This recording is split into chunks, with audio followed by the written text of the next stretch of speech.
Hey there, good morning. I wanted to pop on because I just finished my morning hot yoga and I wanted to show you my little hot yoga studio. Here's my heater right here. Well, one of three. And so you know what? It's just a bathroom. And going back to March of this year, of 2020, when things changed a lot and rather quickly, we will always remember because it was my husband's birthday, St. Patrick's Day weekend, March 18th. You know, really on that day, everything was changing. And we came up here and I knew it was going to be for 10 weeks. Well, no, I knew it was going to be for an extended period of time. I didn't know how long. It turned out to be about 10 weeks of all of my jobs that are person to person being shut down. So what that gave us was an opportunity to come up here to the cabin. And I know I'm very sensitive that not everybody in this whole experience is just like, oh, this was this great opportunity. But I also can't help it a little bit that that's how I'm wired. And I'm wired that way because you know what? I either see opportunity or I see fear and death. So when faced with challenge, I have to reframe, find the opportunity, and figure out what I'm gonna do about it. So it's sort of interesting and timely that we have this like mini shutdown right now. You know, it's a little softer. A lot of it's just strong recommendations. For me, it's also not teaching in or going to gyms and yoga studios, so that one impacts me. I can still work and see clients in a one-on-one sense.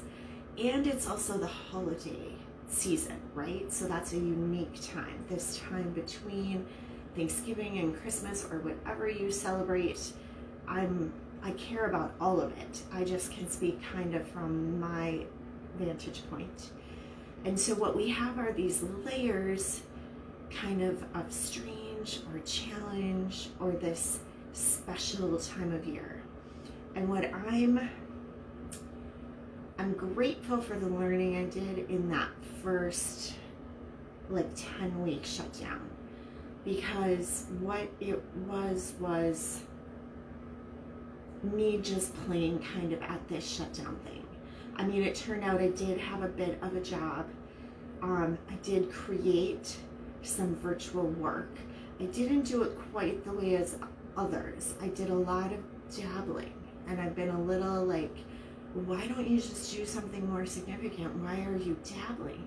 But you know, I think dabbling is the process. It's like the book you read for fun, or the journal writing you do, or the art you play around at. Not everything, it's not from A to Z, right? It's not a straight line. And if anything, that's the biggest message, right?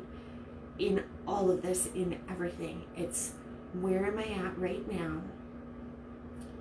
Where's my bottleneck? What's the hardest for me? What are the traps I usually fall into?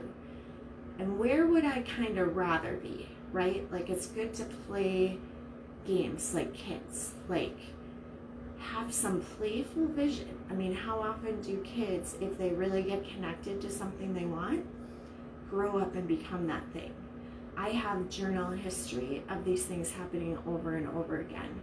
And now what it is it's like, I don't think I've been dreaming big enough. So what is that next dream or playful vision?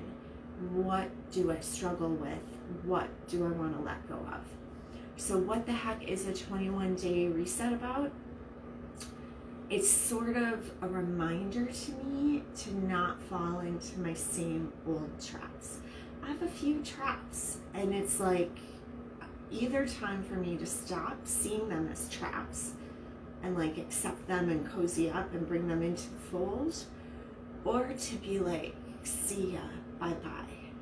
Because, you know, I know it's going to be a hamster wheel no matter what. The sun rises, the sun sets. I know I have certain challenges that I'm going to be coping with. I tend towards anxiety and self-judgment, right? So learning to live with some of those things, knowing it's just every day, you throw your hat in the ring, you see what happens, you collect yourself at the end of the day, and you start all over again the next day. So this deeper point for me is, what am I ready for? What do I actually want? And any true change or striving requires some element of commitment and discomfort. And that's ultimately to strip layers and find more peace and joy. So it's not about like, you better work and sweat and be stressed and make things hard for yourself. Like I couldn't be more anti make things hard for yourself. I want things to be as easy as possible. And I want like the short, I think it's Deepak Chopra, like who said he decided he's aligning himself with transformation. And he is interested in the shortest pathway through. And you know what? That's me. And sometimes I get a little lazy and I'm like, I need maybe like a transformation break, or I need to stop like my prefrontal cortex making decisions. I just need to stop. Well, there's two ways to stop making decisions. One is to make a singular commitment and don't question it. And the other is to sort of just fall back and not think about it. And I would argue that, you know, they both come with some pain and struggle. It's a matter of which pain and struggle do you want to like keep in your backpack? Do you want to take with you? Which effort do you want? Which reward do you want? Do you want the rewards and the comfort of staying the same that comes with some pain of not changing? Or do you want to just like shift your focus a little bit? Say there's going to be some effort somewhere, there's going to be some pain somewhere, but this little bit of effort might give me a ridiculous amount of reward. So that's what I'm always trying to align myself with. I'm not saying things aren't hard or a struggle. And the beginning is letting yourself dream and vision. It's also taking an honest account of where you are and what you would like and what you wouldn't like. So it's in between those two. And then in the in between, you start saying like, what do I know? What don't I know? Right? So let me tell you, like, well, this 21-day reset, one of my like little things I'm always afraid to talk about because I haven't made up my mind about it is alcohol. And I'm afraid to talk about it because I don't want to make a statement or a commitment and then have you see me enjoying myself with alcohol and then I contradicted myself. And you know what? My first blog is all about that. Not just that, but that idea of not being caught in conflict publicly. So you can go there and you can read about that. But I'm going to say that right now, this 21-day reset, and I've taken like a gazillion breaks, but here's a little bit of the problem I'm recognizing. I kind of keep myself stuck in the same ruts. It's like you start to make progress and you always fall back. So what I'm interested in, what do I think alcohol is giving me? What is it actually giving me? And what is it getting in the way of? So here's some takeaways right now.